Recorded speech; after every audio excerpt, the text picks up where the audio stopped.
welcome back. You're watching the news tonight. Well, former Puducherry Chief Minister N. Rangaswamy today launched a new political party named All India Namadharajyam Congress, where the party flag was also unveiled. Well, N. Ramaswamy had recently quit the Congress as an MLA, and with elections around the corner, political analysts see this move as to vitiate any ties with the Congress and to get cozy with the leading opposition party, the AIADMK.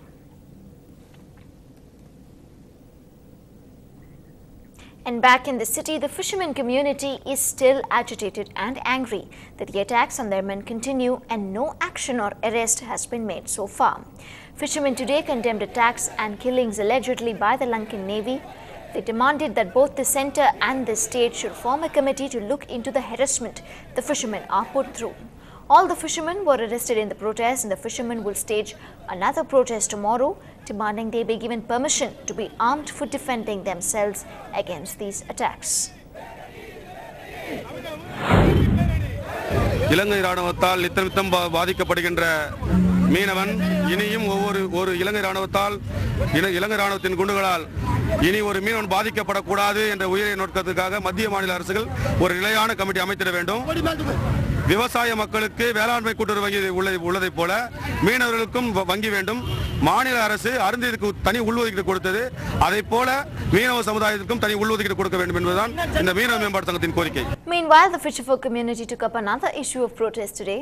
Around 150 fisherfolk from the southern districts of the state protested in front of the Chennai District Collectorate's office, demanding the lifting of ban on catching sea cucumber fish.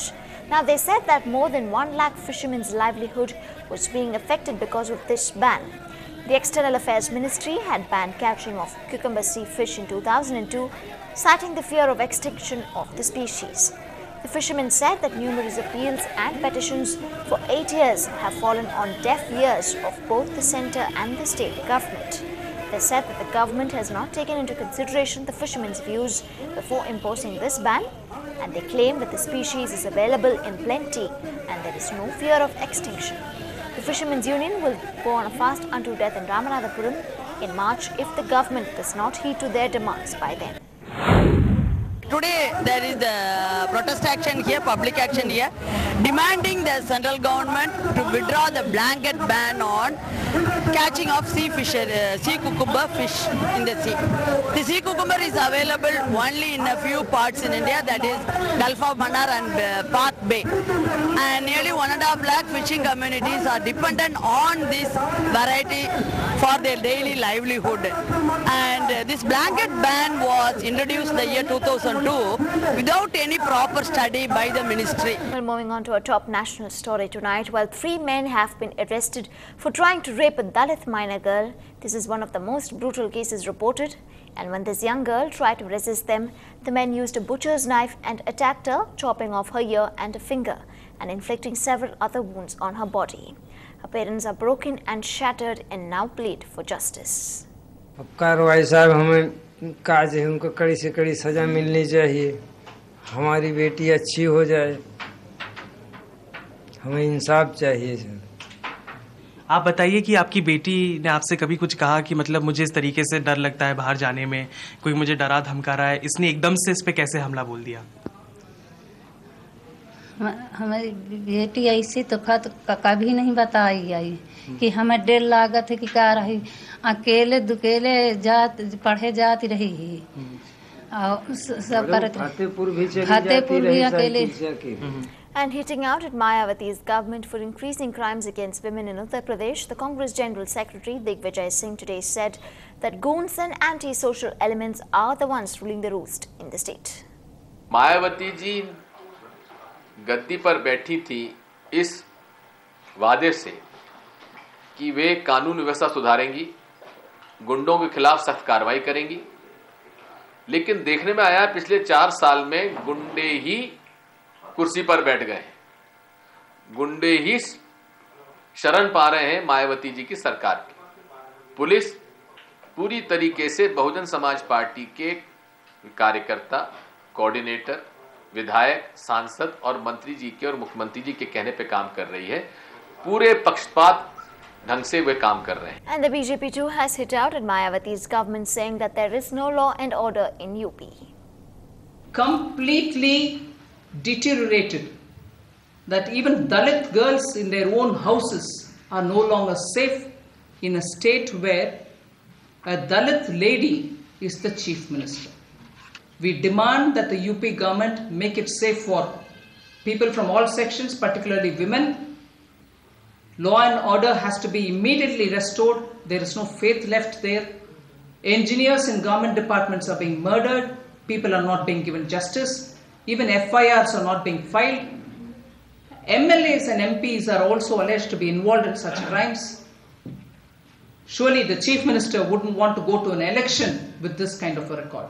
We demand immediate action in Uttar Pradesh. Meanwhile, in Kerala, a woman who was allegedly pushed down from a running train and raped last week in Kerala died in a hospital in Thrissur on Sunday. This 23-year-old woman, who was the lone passenger in the compartment reserved for women, was pushed out of the train after she resisted a robbery attempt. The attacker jumped out of the train and raped her on the railway tracks. He then fled with her bag and mobile phone, and police have now arrested the attacker. Moving on to another big focus tonight, well, even as the government continues to feel the heat on the 2G spectrum scam, the BJP today hit out at the centre on reports of another spectrum allocation scam.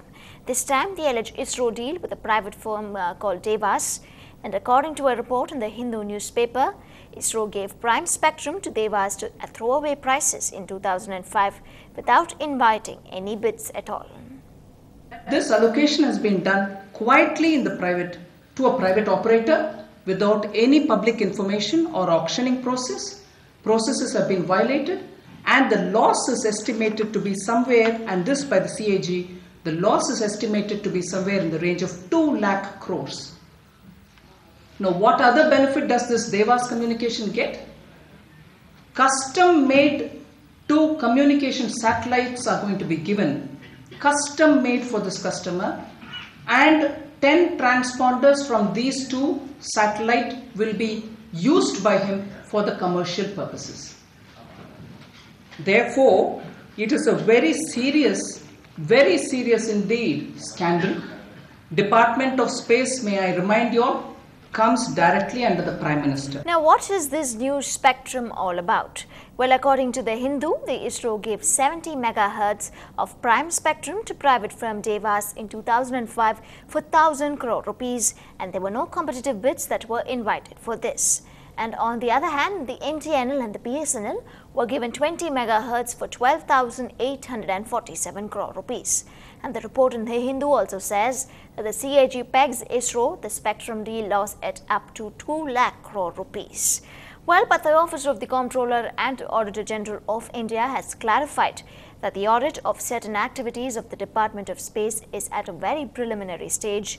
In the statement, the CAG said that since the audit is at its very initial stage, it can by no stretch of imagination be concluded that information as given in the media reports are in fact findings of this department. And we're going to a short break now, and coming up on News Tonight, when it's quizzing Chennai students, it's the quiz masters who are stunned, says so even the big players.